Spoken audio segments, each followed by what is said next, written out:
Everybody feels awkward with their first video that they share, their first podcast episode they share, their first post on a social media channel. Everybody feels awkward, but you've got to start. You have to start.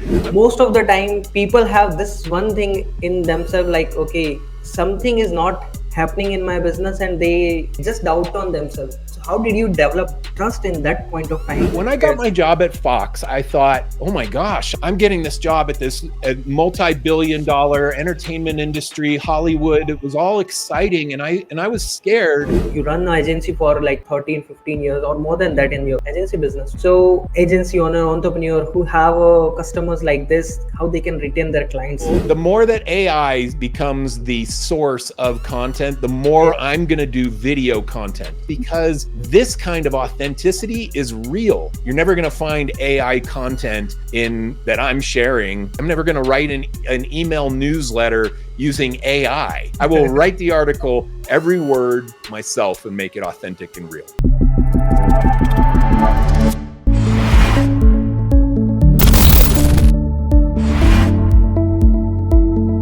Hey everyone, welcome to the Entrepreneurs Warrior Show. This is where we interview entrepreneurs, coaches, consultants who are expert in their niche. And I'm your host, Nilesh Jain. And today we have one of the super awesome guests with us. And he is former agency owner, generated over $30 million in revenue. He helped his clients to become creative entrepreneur. He have clients like Disney, Google, ABC, all A-list people he is serving in his journey, and he's author of two best-selling book, international best-selling book, Burn Your Portfolio and the Psychology of Graphic Designing. So without further ado, let's have incredible guest Michael Janda on the stage. Hi Michael. Thank you. How are you? I am good. How about you? I'm good. I'm so happy to be here. I loved your intro. People have to watch the video version of this so that they see your intro graphics. Yes. So good. So fun. Thank you so much. Really appreciate you for that. And Michael, I really love the things that you are doing. First of all, I really wanted to appreciate you for the effort you are putting to inspire and to impact the world with your knowledge and with your things. So really congratulations and kudos to you. Thank you. So if we can go back, so if you can introduce yourself to our listeners, like who Michael is, from where did you begin your journey, so the people who have no idea about you, they can get to know like who is Michael. Thank you. I'll share you the fast version. My real background is design and art. That's where I was. I was the kid in high school drawing comic books and things. When I went to college, that's when I decided to go into graphic design so I could get a job doing something artistic. Design and art very overlapping in the principles and in the creativity and things. My first few years in my career were like everybody else's. I started in just low-level, entry-level jobs, low-paying, low requirement of skill. It was just me trying to figure out, what do I want to do in this career? I had a few great growth opportunities, and then I ended up a few years later landing a job as a creative director at Fox Studios in Los Angeles. I was over the Fox Kids and Fox Family digital brands, and it was super fun, and I made great contacts in that time. And when I started freelancing a few years after that, some of my friends at Fox became my first clients. So my very first client was Sony. My next client was ABC Family, and then Warner Brothers. And they were all my friends that I used to work with at Fox. So I was really fortunate to have that experience working at Fox and to build those relationships. Those relationships and those first few projects turned into referrals and repeat clients, and then I built an agency on the backbone of that client base. Our biggest client of my 13-year run was Disney. Then we did a ton of work for Google and ABC, NBC, Fox, National Geographic, Warner Brothers, just tons and tons of great clients. And then I sold my agency in 2015 and started doing what I'm doing now, which is writing books and creating content and mentoring creative entrepreneurs, people who are they're a good designer or a good creative person, and they're trying to figure out how to turn it into a business and make a real career out of it. That's incredible, man. That's literally incredible. And you talk about you build a good relationship being in Fox Studio with the good people, and that's where you got really amazing client for your business. So I would love to know about you, like what is the way you build relationship with this level of people? So you got super high, like A-list entrepreneurs as your Yeah. client. Yeah. That's not easy. So something is there that you implemented to build a good relationship. So if you can talk about this, like how people can build authentic relationship with the people. Like we are building a authentic relationship right now, but Yeah. is that And what that's are those? exactly what it is. It's Yeah. people are people. When I got Yes. my job at Fox, I thought, "Oh my gosh, I'm getting this job at this multi-billion-dollar entertainment industry, Hollywood." It was all exciting, and I was scared because I thought I'm going to be working with the greatest people ever, because certainly Fox is going to hire the best people of all time. And what I quickly learned is that my people that I worked with were just as great as the people at the last job that I had. Very talented, good people. There's good, talented people everywhere. And building a relationship with someone is just what you and I have been doing in Instagram DMs. Yes. It's inviting somebody for a chat like we're doing right now, or sending a message of gratitude or appreciation or congratulations. You've done that to me. You just did it before when we were introing this show before we turned on the cameras. Was, Yeah. hey, congrats on your brand new podcast. It was you saying that to me. And that kind of thing builds relationship between you and me. And it's no different whether somebody's working at Disney or Fox or Google or wherever. It's no different. People are people. And if you can just be genuinely interested in someone else, there is a good chance that they will let you into their circle, as long as you do it without any kind of expectation. If I feel like somebody is just being nice to me because they want to get work from me, Hmm. it's not authentic. So just be genuine and be interested in other people, just for the sake of knowing that your life is better with more good people in it supporting you, and you can support them back and create this kind of symbiotic relationship. It's no different between people at any level in any business anywhere. That's beautiful, man. That's really interesting. Uh, Showing genuine care and interest in people can definitely convert or in big opportunity. Like I have a mentor who is talking more about like go and connect with the people, just connect with them. There is no intention behind like okay I Yeah. want to sell this person something. And when there is no intention and you are building genuine relationship showing interest in them, that's where you are building a real relationship, and that's a very much important factor in this process.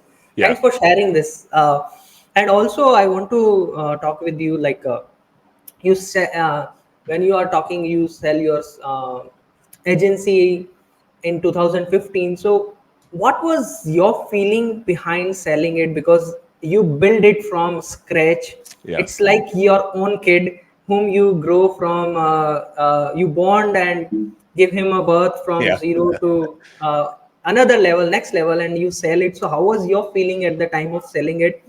And what was your feeling while you are doing it? Oh, it was mixed emotions. Like I was really excited about selling it because I had accomplished all the things that I wanted to do with my business. I had hired people, we had great clients, we had built millions of dollars of revenue, we had done really cool projects. I had like checked all the boxes of my dream agency. It was like, Yes. okay, I did that, I did that, I did that, I did that. There was one box left that wasn't checked, and it was the end of the agency. And how do I finish this project? If I look at my agency like a project, I had all the great things during the project, but how do you finish the project? And so when I sold my agency, it was like the ultimate way to check that very last box that the project was finished. That's kind of how I felt. That was one feeling. And then I had the exact opposite feeling where I did feel like, oh my gosh, I'm just giving my child up for adoption here, and I'm going to miss my child. And it's so sad. And I worked so hard to bring that child here. And now I'm going to give that child to another parent to raise that child. I had a weird feeling. I went back to my agency space. So I sold my agency, and then we moved my team into the space of the agency that I sold to. And the next day I had to go back to my studio space to get some things and to turn off the internet and cancel some stuff and whatever. And I was in there all by myself, and I turned on one light, and I picked up the phone to call the place to cancel the internet connection because I had to do it from the phone at the agency. And nobody was there, and all the life of the agency was gone. It was just this quiet place. There was no hustle and bustle and phone ringing and people working on projects and somebody laughing in the background. All of that was gone. And I'm not going to lie, I teared up. I got sad when I was sitting there by myself thinking, oh my gosh, this thing that I built that used to be alive yesterday even is now dead today. And I did have some hard feelings to work from there. So I had two completely opposite feelings. One, I was super excited and happy for the close of the project, my business being the project. And then the other was, oh no, the project is over. It's dead. It's gone. What have I done? Sadness kind of feeling. But that's the decision that you took, and because of that you develop another purpose in life, mission in life, to make impact, to serve people. So being an entrepreneur, in order to achieve something, we have to sacrifice something. So this is a real life example I am getting from you, and that's really amazing. Thanks for sharing this, by the way, because when we develop something from scratch, it's not easy to go away or move away from that one thing. I can understand that. Yeah, it is hard. But I'll tell you, you mentioned the next career that I have now of what I'm doing in coaching, training, mentoring, content creation and things. I love what I do right now more than anything else I've ever done in my whole career. I love it. I love it so much. I love the interactions. I love meeting people like you. I love talking about these kinds of things. It fills me up so much. And there's no way that I could do what I'm doing now had I not gone through all the things that I went through before. So this first career I had of building and growing my agency and things was career number one, and it completely prepared me for career number two, which is what I'm doing now. The entrepreneurial principles, since this is the Entrepreneur Warrior Show, the principles are the same. I still come to what I'm doing now, with just as much passion as I did building my agency and hiring and scaling and landing that next client and things. I still have all that entrepreneurial passion that comes out of me doing this. It's just completely different type of business, but that entrepreneurship is the same. Wow. That's a beautiful and magical statement that you just dropped.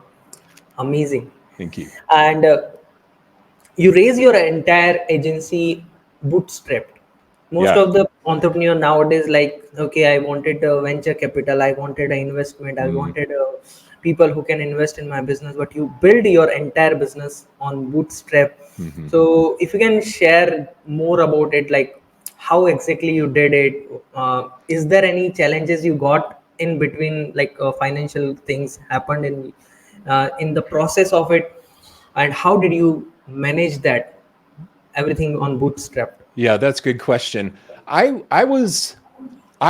You're going to sacrifice something. You're going to invest something into building a business. You have to invest something. And some people invest money. They have their own money. The investment they make is to say, I have $100,000. I'm going to go hire people. We're going to build a product or a service. And then we're going to start selling that to the customer. and then I will recoup my $100,000 investment at some point. That's one way to build a business. Another way is to go find somebody else who has $100,000, and then you give them half of your business, and then you build your business with their money and you hire all the people and things. But now you've given away half of your business. So you're investing 50% of your future revenue to somebody who gave you money at the start. So that's the investment you make. So investment number one is your own money. Investment number two is somebody else's money, but your personal investment is giving up your equity. Investment number three, and the one that I did, was my time. I invested my time. And for 2 years, the first 2 years of my agency, it was mostly just me. I was working 80-hour weeks. I never stopped working. I would work till late. I would get up in the morning and I would work, and I was just cranking on projects, building up money, but my investment was my own time. I was working the 16-hour days every day. So that was what I chose to invest, not intentionally. I didn't know what I was doing at the time, but I look back on it now and I see, okay, I didn't invest my own money into it. I didn't invest somebody else's money. I invested my time into scaling this business. That was my chosen investment. I never had any financial issues that destroyed my business or made me go and get money or borrow or loans or anything. But when the recession hit in 2008 and 2009, it was close. 2009, the end of 2008, I burned through like $300,000 of cash, keeping my team employed. 2009, my agency had $17,000 of total profit for the entire year. And I had to lay off half of my team as well to keep my agency alive. And it was a scary time. That time it was close, like a few more months of bad economy, and it would have ended my agency. So I was right at the brink of that. It was a scary time for a lot of people. I felt so bad having to lay people off during that. It opened up new opportunities for them and things, but it was scary for everybody during that Yes. time. I was scared for them. They were scared for themselves. I was scared for my business. Everything was scary during that economic downturn, but I survived it, and I was so grateful for that. And you know what? The people who I had to lay off, they survived it too, and they found new opportunities, and they thrived and flourished, and their career continued to grow as well. Wow, that's the beautiful thing. And even like when you share this one thing, they find a new opportunity and all. So same thing with me as well. Like COVID happened, and because of COVID, I lost the specific job that I was in, and then I entered into this internet marketing world. Then podcast happened, content creation happened. So something happened for a good reason. That's a Yeah. biggest learning we can get from that one thing, Yeah. right? For sure. But it's so hard when it's happening That's because you yeah. feel, oh no, I'm What's the going next? down. I'm gonna end up homeless. Yeah. This is gonna be miserable. That's how we feel that that's how it's gonna play out. But we have to trust the path. And we have to trust that if we've been able to be successful in something in the past, we're gonna be able to be successful in something in the future. We have to trust ourselves in that. And for most of us, the path is not that we are going to fail completely and that we're never going to earn another dollar in our whole lives. That's not the plan for most of us. And the people listening to a show like this, The Entrepreneurial Warrior, especially if you're consuming content like this, you are not the kind of person that is not going to find a way to succeed. And you have to trust That's true. yourself on that. You're going to figure it out. You're going to figure it out. Maybe scary during the moments, but you're going to figure it out. Wow, loved it. When you are talking about you have to trust on yourself, can you talk more about like how did you develop trust on in yourself in that time zone? Mm. You drop mention some nuggets here, but if you can go more deep on this one thing, because most of the time people have this one thing in themselves, like okay, something is not happening in my business, and believe, they just doubt on themselves. They Yeah. started doubting on themselves. Like even for 1 2 months or 3 months, they are not getting any kind of revenue or sales. They feel like my product is working, my Yeah. business is working. So how did you develop trust in that point of time when all these things are going on? That's really a good question. I love that. The first thing is I'm super competitive. Like I was born competitive. I have 4 brothers, no sisters. And between me and my 4 brothers, there's a lot of competitive spirit. And I believe that competition drives me Wow. to succeed. And I start looking around. This happened with my agency. I started looking around and thinking, and after I met a few other agency owners, I started realizing, wait a second, this person is no better than I am. They're just, they have an agency now and I have 1 employee, but they're not. I was surprised that they weren't so much better than what I was. I knew that I had it in my capacity to succeed as well as they could because I met those people. And you'll find this, and you've probably met with a lot of entrepreneurs on your show, that you look at them and you're like, wow, they're just like everybody else. They're just like Yeah. everybody else. And they've found a way to be successful. And I believe that in myself. I have this self belief that I'm going to figure it out. I'm going to make this work. I'm going to keep trying things because if Joe that I just met can figure it out, then I can figure it out. That's the Yes. competitive, that's Wow. the competitive Mike in there. So that was one of the kind of epiphanies that I had when I started to have self-doubt. I started to realize I believe in myself that I can solve this and have a successful business. The other thing that I believe is that I don't believe that for most of us, that failure is the end goal for the universe for us. It's not like we're on this earth Hmm. because failure and complete disaster is what is the life plan for us. And I go into this with a lot of trust that my life plan has a lot ahead. There are a lot of people that I can have an impact on. There are a lot of things that I can do that will leave a legacy for me and my kids and grandkids and down the line. I feel like I have a role to play and that the universe wants me to succeed. And I have that belief Wow. as well. Yes. And I believe that about most people. In fact, I believe that about everybody. I believe that everybody, no matter your circumstances, can find a way to lift yourself to higher levels than where you started. I believe that. Um, it's hard for some people in some circumstances, depending on where they live in the world and what challenges they face. But I still believe it. Even in very difficult countries, I still believe that the life plan for you is not complete, utter disaster and failure for your entire run of your life. I believe that people can find a path. So I have that deep in my core belief system as well. And both of those things have helped me through those challenges of self-doubt and wondering, am I going to be able to make this happen? What's going to happen? That imposter syndrome that happens to all of us. Loved it, man. That's very beautiful answer. And you have to figure it out is something is really very much important, because in this world there is no failure. There is no failure. I Mm. am about to complete my 100 episode on this Wow, particular congrats. podcast. 100 episodes. That's awesome. That's Thank you so awesome. much. Really appreciate you for Yeah. that. So all the guests, every guest have the same story. Like they are on the fence of giving up, or might be not on the giving up, but they are on the fence of like very downfall in their journey. But they figure out the way, and they rock and roll in their Yeah. business, in their Yeah. life, in their journey.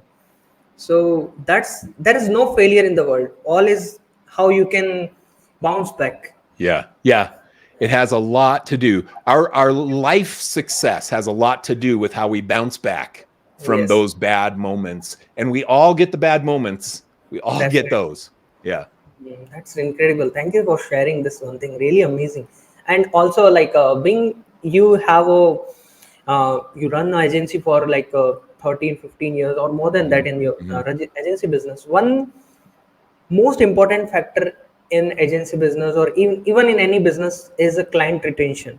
Mhm. So how you are managing your client effectively, that you are getting a consistently same client without anyone taking pause on their business. If you Yeah. can share, like, agency owner, entrepreneur who have customers like this, how they can retain their clients. Yeah. Uh, it is hard for a client to change vendors. Once you get a client, it's hard for them to change that person out because you start to understand their business. You start to have a working relationship with them. They start to trust you more and more with each successful project, and it becomes more difficult for them to change. So I didn't realize this at the start. I felt like every project that I did for a client could be my last. That's how I felt. I was so scared in the early days because I thought, oh no, what if they never give me a project again? But I had clients that were my client for 10, 12, 13 years straight and consistent work throughout that amount of time because it's hard to change once you build that trust.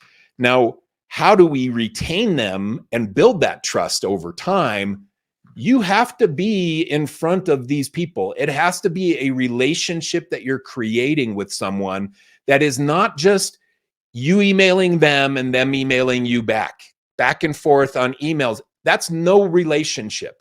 It's easy for them to part with you because they don't know you, they don't care about you. You're just words on an email from to and from each other. That's what that is. You have to change that I believe this about most industries. It has to be relationship driven. You have to get on the phone and get on Yeah. Zoom calls with your clients. You have to go and fly and see them face to face and take them to lunch and have real human to human interaction where you shake a hand and touch a shoulder and you have that kind of physical touch connection with someone. These kinds of things make it all more real between you and your clients, and it becomes more and more difficult for them to go somewhere else. Now, again, going back to the very first point we made about relationships, don't Mhm. do it because you want to retain them. Do it just because you want to work with people that you know and that you like and that you trust. That's the old business adage that people do business with people they know, like, and trust. And if you can get to know your clients on more of a personal level and like each other and trust each other, you'll retain your clients for as long as they're working. Beautiful. That's really amazing, and making sense of this is really important. Like, when you are focusing on them and feeling like, okay, I just wanted to, I am getting more value from this person, and our values are aligned. That's where the Mm-hmm. game is always working. Amazing, super. Mm-hmm. And like, now your mission is more about mentorship, giving coaching to people, Mm-hmm. inspiring people. uh, how this idea of mentorship, like, you have this thing in your head too, that I wanted to help people, coach people somewhere in your mind, back in mind, or how Yeah. did this happen? Like, okay, from agency to mentorship to Yeah. impacting the world, teaching. How did this transition and That's thought process comes in your head? that's a great question too. I had been in a creative director role, so managing designers and things for most of my career. And my agency was certainly that, hiring people and training and mentoring the people that I hired. Uh, about 5 years into my agency, I started getting asked to speak at design conferences and things. Wow. And when the very first time that I spoke at a design conference, and I had so many people come up to me afterwards and say, Mike, that was amazing. I really loved all your thoughts. It was so good. It was like, whoa, I had this epiphany. Wow, I could do this. Like, I loved the public speaking. I loved the feedback and helping people. I loved the emotional payoff that I got from helping someone else and helping them feel like they could do it and learn some things that would help them along that path. That was the first moment. That first speaking gig that I had was the first moment that I started to had that seed planted in my head that maybe this could be a new career at some point. Now, over the run of my agency, which lasted another 6 or 7 years after that first speaking engagement, I wrote my first book and I had great response on that. And so I started thinking, okay, I've got something to say here that is beneficial to other people. And I also started to realize that it was a lonely world out there as an entrepreneur or an agency owner. I learned how lonely it was because I didn't have a mentor myself. I didn't have somebody to call when a client was mad at me. I didn't have somebody to call when I needed to fire an employee and I didn't know how to do it. I didn't have anybody who was my advisor on that kind of stuff. And so I started to see a void in the market and an interest in things that I had to say. And that connection of those things is what led me to doing what I do now. I'm trying to fill the void. My mission is to be the mentor that I always wish I would have had. That's who I want to be. If you have a problem in your business, you don't understand how to make it more profitable, or you've got a client that's mad at you or whatever, I want to be the person that you reach out to and say, Mike, help me. I don't know what to do in this situation. Then I had all the bad clients and I had all the good clients. I had all the experiences from good to bad that somebody can have. And I love to give some of that back to the people that are in it now because I didn't have someone to go to when I was doing it. Beautiful, man. That's when you share the epiphany of your first ever stage speaking. I also got my own epiphany when I deliver my first session on podcast, and people said like, okay, that's really interesting, and that's where I feel like, okay, this is something I wanted to teach. This is something I can share my message to the world, which is podcasting and all. That's really amazing. Thanks for sharing this. Isn't that so great? And congrats to you too, because sometimes we have to take that first step and say, you know what, I kind of like this idea. And then you do the first one. And then all of a sudden you're like, oh my gosh, I just figured out part of my life journey. And it's so gratifying in your soul when you figure out one of those things. But you have to try a lot of things to get those little epiphany moments. I had a lot of other businesses when I was growing my agency. We spun off some app projects. I had another little design agency that I started with a business partner, and we had employees down in Peru. I tried a couple of other things and nothing took off as big as my main agency business. But all of those things that weren't as successful taught me lessons that I can share with people now in what I'm doing here. We have to try things. You have to try things. Not everything is going to work, but you have to try things and see what really resonates with you and see what doesn't. And you let go of the things that don't, and you go after all hardcore on the things that do resonate.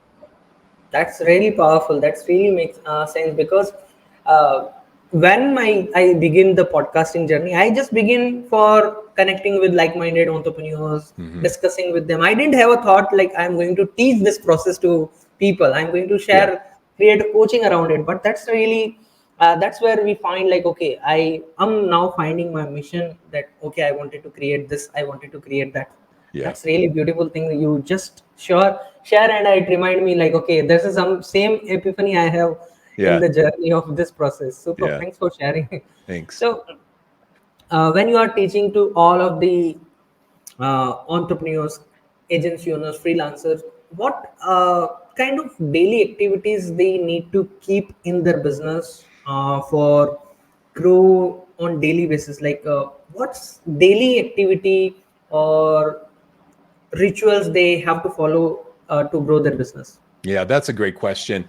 In fact, in my new podcast, the very first episode, we dug into one of those big things, and that it is that you have to be tracking the numbers in your business. In any kind of business, you have to track data, analyze the data, and then make decisions for your business. I've been surprised over my entire career at how many entrepreneurs are just waking up in the morning to do the work of their business without knowing any of the numbers of their business. They're not analyzing numbers. They're not tracking it. They're not tracking how many sales did I have? How much revenue did I generate? What was my average revenue per sale? What was my investment to land a customer? How much did that cost me? All of these kinds of numbers that you can track in your business are the things that tell you the story of your business. Yes. And there's so many entrepreneurs that are not tracking it at all. They're just waking up and doing the work, and they don't know if they're going to be profitable or not. They're not tracking even profitability. They're just doing the next project, selling the next widget, doing the thing over and over again without understanding the core of their business, which is numbers. So that's one of the things that daily you've got to have a good sense of the numbers. I tracked so much stuff at my agency. Some of it I didn't need to track. It never told me a story, but at least a third of what I did track over the entire run directly impacted decisions that I made for my business. Wow. Another mic drop point it is like track your number. Yeah, like your all KPIs is Yeah, very much important very. for your business. So if the people who have no idea like what kind of numbers I can track on daily basis, can you drop more nuggets on it? And even like if you can suggest some books that they can Mm. read around it to track their business, and if you have some idea in that in your head. Yeah, let me think on books. Okay, well, the E-Myth Revisited is a book by Michael Gerber, super popular entrepreneur book, and that was where I first came across this concept of information systems, that the information that we track is what helps us make decisions. And I started tracking everything. I think that it's different for every business. What are the specific numbers that you need to track? But I'll give you a list of things that in any business, let's say that it was that my business was fixing cars. That's what I do. I repair cars. And this can work if you're a plumber or a designer or an architect or whatever. I would look at it and say, okay, how do I get a customer? And how many times do I make an effort to get a customer every day? So, what are my marketing channels? What am I investing into each marketing channel? And what quantity of customers is that yielding for me? And what is my cost to acquire a new customer? So, that's one of the things that I would start looking at. Then I would look at what profit do I have per customer? So, I acquired a customer from whatever channels I'm using and whatever I'm investing in. And now, how much profit did I gain from that customer? And then I'd start analyzing whether I need to increase the cost of my product or decrease the cost of my marketing so that my profitability was at a range that I wanted it to be. I would start looking at especially those two numbers, those two ideas. I would look at those over time and start looking for cycles in my business. Do I have always a busy first quarter and a slow second quarter, or a busy fourth quarter and a slow first quarter? I would look for these trends in my data. I would look at what is my cost to produce the thing that I sell. And I would want to know that every single day. How much does it cost me to satisfy what I sold to my client, whether it's repairing a car or designing a brochure for them? How much did it cost me to produce it?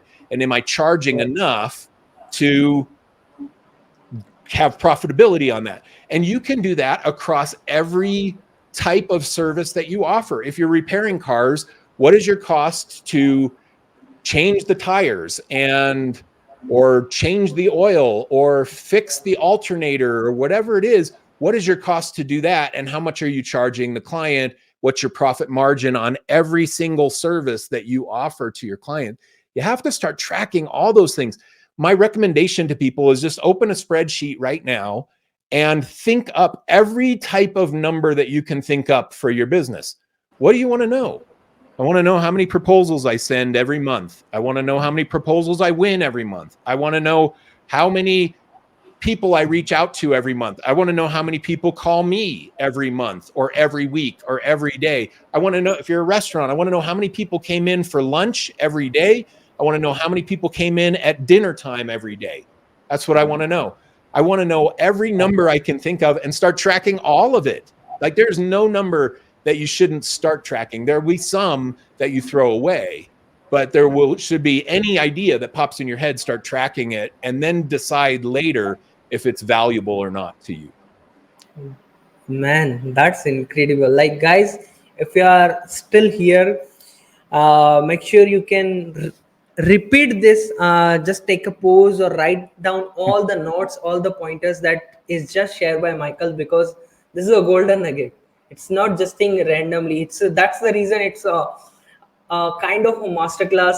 All the podcast is kind of masterclass. So make sure you always take your notepad with you. That's incredible. Thanks for sharing this really amazing ideas and all. Superb. Thanks. And you are also like publishing a lot of content. You have a good number of audience on Instagram, like 160,000 followers. 45,000 is on your YouTube channel. So it from this number, it 100% visible that you have a crack the code of content creation as well, because growing on social media is not something that easy. So can you share what kind of content you are publishing, and how did you get this massive growth in your social media or on your YouTube channel? That's a good question too. I don't do any research when I create content. My research is, what is a problem that I had when I was building my business, and how did I solve it? And then I turn that into a piece of content. I think the authenticity of that is what has helped me grow on social media, because my content frequently isn't the type of content that, here's what I read in someone else's book, and here I'm going to turn it into a carousel or a video for you. Typically, my content is, here's what I did in my business, and here's how it can benefit you if you do the same thing. That's the type of content. So I think that has a lot to do with how you grow on these social channels, is making sure you're not just giving the same thing that everybody else is giving. Now, if you're early in your career and you don't have any of your own little pearls of wisdom to share with someone, then at least share the story of what happened when you implemented somebody else's pearl of wisdom. I did this just now with the E-Myth. The E-Myth I mentioned Michael Gerber, and I mentioned information systems, and I talked about how that tracking data, that idea sparked into me, but it came from Michael Gerber. And then I shared my implementation of that idea into my business and how it had an impact on my business over time. That was my sharing of someone else's content, but in an authentic way, because it was applicable to my own personal story. And I think that type of content can be successful for people because it's not just regurgitated, this is what Michael Gerber said. It's your interpretation of that and the impact it had on you. So at the heart of social media is that there is a lot of noise out there. A lot of people just sharing generic ChatGPT content that everybody's heard or has no authenticity to it. Don't be that. Figure out how to be your own voice behind your content, and you stand a much better chance of scaling your social media channels. Amazing. That's really amazing. And when you are talking about AI, ChatGPT, that's like everybody is like, okay, this is my headline, create me an email. I'll help you to write on a social media post. No, that's not. You have to be authentic. The more that AI becomes the source of content, the more I'm going to do video content. And I'm going to get on camera and I'm going to share video content, and I'm going to share audio content, and I'm going to get on podcasts like yours when people invite me. I'm going to do this because this kind of authenticity is real. There's no way that this is faked. We're not faking this with AI. This is a real conversation, and that Yeah. authenticity, I believe, is what's going to attract people. The noise is so prevalent out there. So many people just sharing regurgitated noise. I want to do the exact opposite. You're never going to find AI content in that I'm sharing, an AI driven carousel or an AI. I'm never going to write an email newsletter using AI and send it to my newsletter list. I will write the article, every word myself, and make it authentic and real. Man, that's amazing, man. Love the way you are sharing all the nuggets and insights you have. It is visible that you have a wisdom of 10 years, 20 years, or more than that. Like you are from 2002, I know, but you are Yeah. in the business from more than that. Yeah. Yeah. It's a long So time. that, It's a long time. yeah, that's a Yeah. long time. Super. Yeah. So one more thing is we are just talking about content creation, right? So do you suggest all the entrepreneurs like agency owner, freelancer, or even all kind of entrepreneurs to go with the content creation? Like you yourself doing a lot of content, you have a podcast, but you started one more podcast. So do you Mhm. recommend to all the this kind of people to start their some kind of content creation as well? And what kind of if you suggest? Okay, so for me, yes, the answer is yes. And it is because it is a relationship building tool at scale. Yeah. I can share a piece of content, and if it's video content and it's authentic and it's me being real and human, and I can share advice to someone that resonates, I can have thousands of people see that piece of content, and because they saw it, they build a little bit of a relationship with me. Right. If you're not sharing content, then you're building your relationships for your business one interaction at a time. One interaction at a time. It's going to take forever for you to build authority around your business one person at a time. So I think you and I have had this happen. Like we've shared enough emails and enough DMs over the last little bit that it didn't feel like this is the first time we've ever talked. You've Yeah. seen content from me, you've seen videos and things from me. You've seen that, and you knew my personality, and we already had built some trust together Yes. through the exchange of content.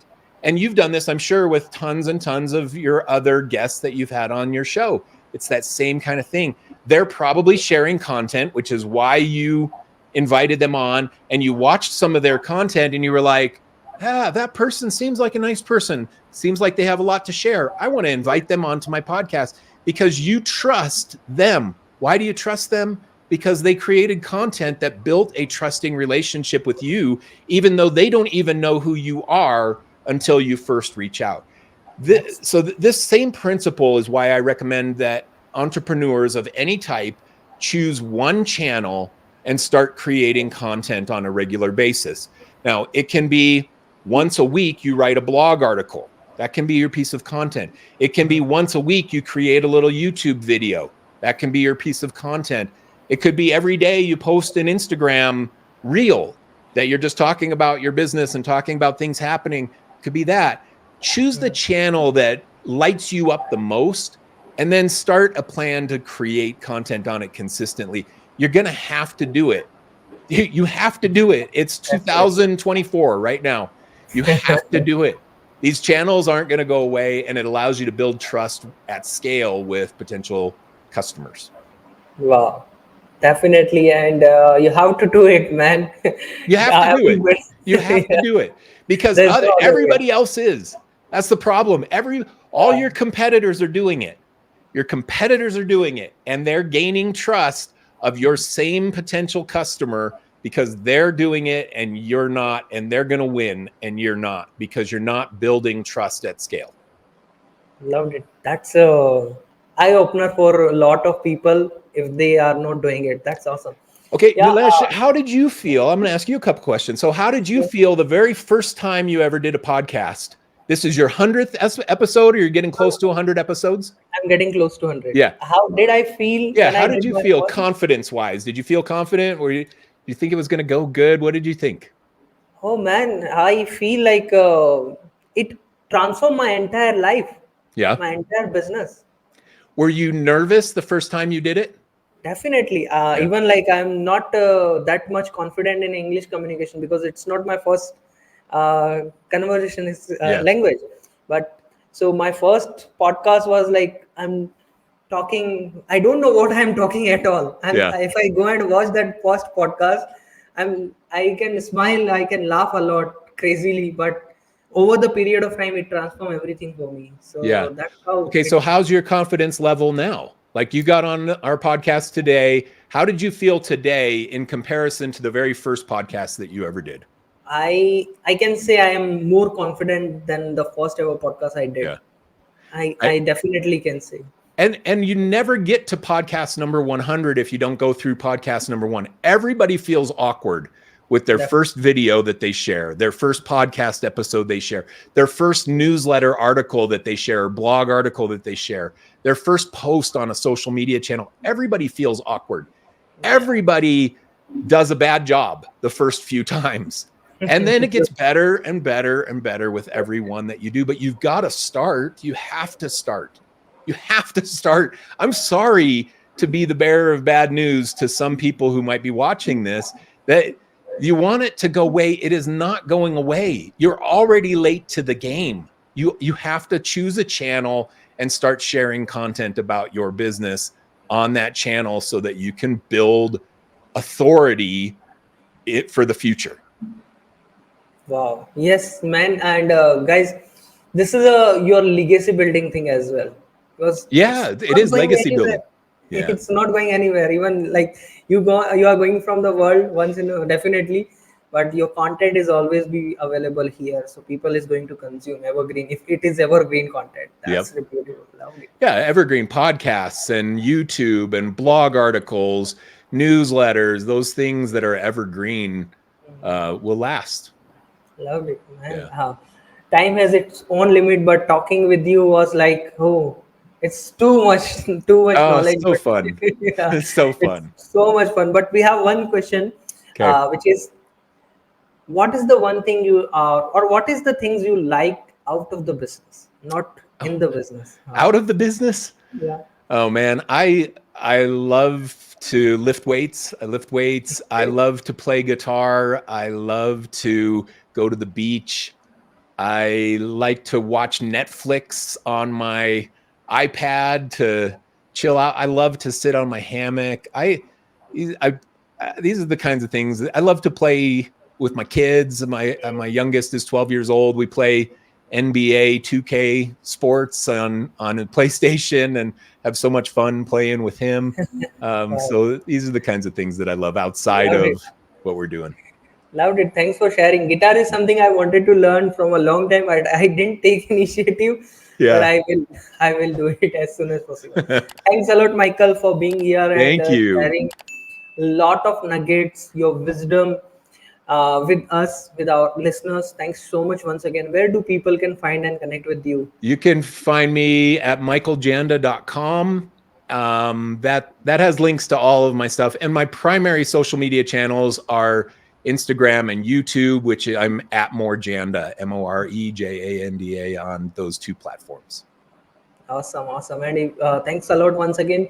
So, guys, this is it from this particular podcast, and we had, I hope you had a super awesome fun listening, Michael. So if you are here till this point, if you are listening this at this point, so make sure instead of just jumping on another podcast, you can have some action steps like what is the one thing I can implement from this podcast, and go and do it, and then share inside the comment section like what is the one thing you implemented, and also share your love to Michael because he Thank you. share a lot of nuggets. Till then, Nilesh and signing off from the Entrepreneurs Warrior Show.